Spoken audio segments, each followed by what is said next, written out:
Be ready. 10 seconds to go.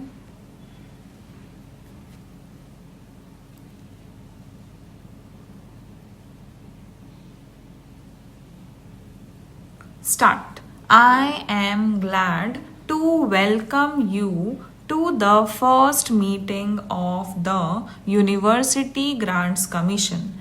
In accordance with one of the recommendation of the Central Advisory Board of Education, the Government of India decided in 1945 to set up a University Grants Committee. The functions of this committee were confined to the three central universities, and it was only an advisory body. There were several non-officials who were members, but they acted on a part-time basis, and there was only one whole-time officer who acted as secretary for the committee. With this limited personnel and the circumscribed powers, it was not surprising that the University Grants Committee was not able to make any effective contribution to the development of university education.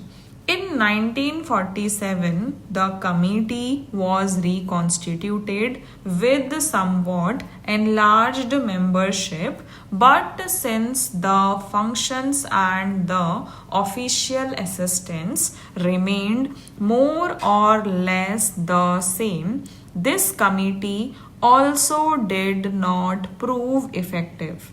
In 1952, the Government of India therefore decided to set up a reconstituted University Grants Commission with a full-time chairman and full-time secretary and with enlarged membership. It was intended that this commission should look mainly after the four central universities and be entrusted with the following functions. 1. To advise the government on the allocation of grants in aid from public funds to the central universities. 2. To advise the government on the allocation of grants in aid to other universities and institutions of higher learning whose case for such grants may be referred to the commission by the government. And 3. To advise the universities and other institutions of higher learning in respect of any question referred by the government to the commission. After the passing of the constitution, the central government was entrusted with an important responsibility in higher education in respect of the coordination of facilities and the maintenance of standards in the universities. The government considered various measures for the discharge of this responsibility and came to the conclusion that it could be best fulfilled by the establishment of a council of university education by an act of parliament. A draft bill to set up a council of university education was accordingly prepared and circulated to the universities in order to secure the largest possible support and cooperation from them. The draft bill was considered by the Inter-University Board, which agreed with the objects of the bill as such. The government accepted this recommendation as it itself felt that a properly constituted University Grants Commission with enlarged powers and functions could discharge these duties more effectively. This also appeared to be in consonance with the recommendation of the University Education Commission.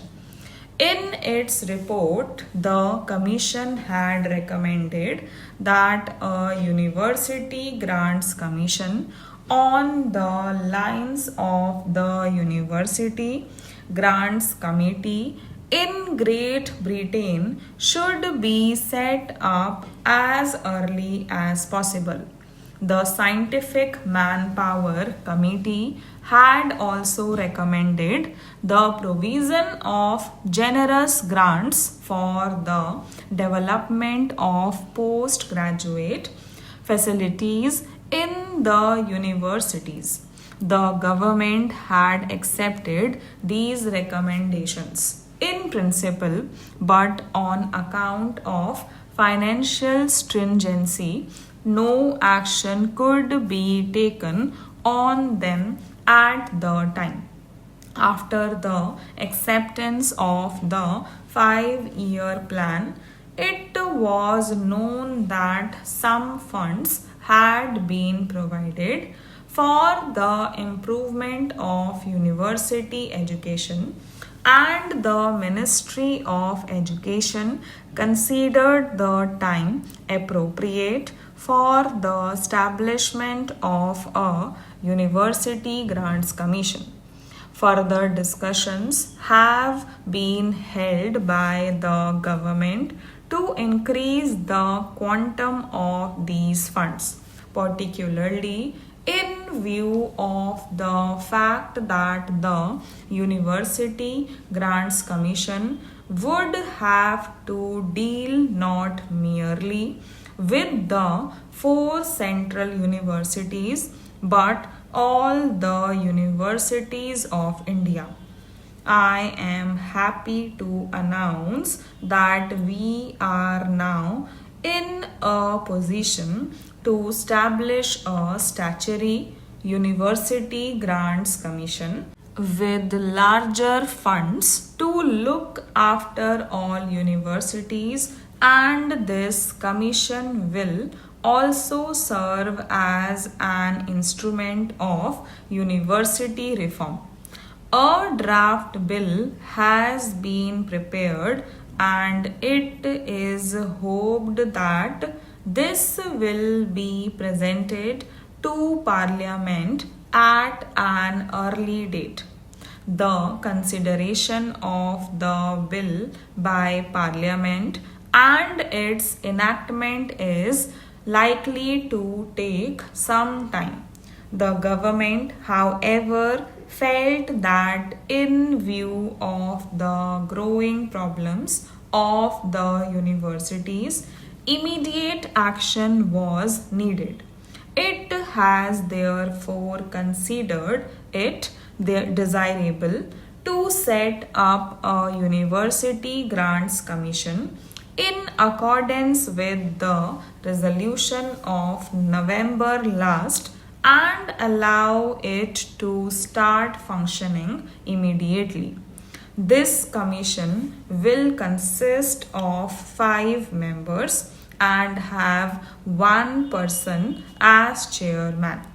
In order to ensure that the universities do not look upon it as an external body, it has been decided to associate a number of vice chancellors with it.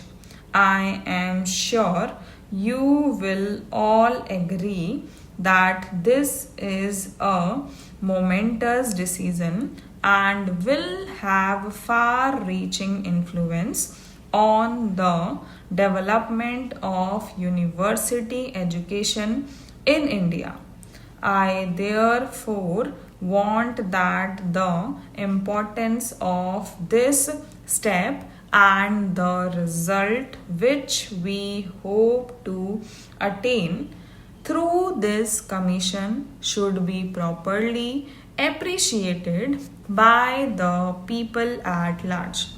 The first thing I want to make clear is that the commission will be fully free and work independently. Stop.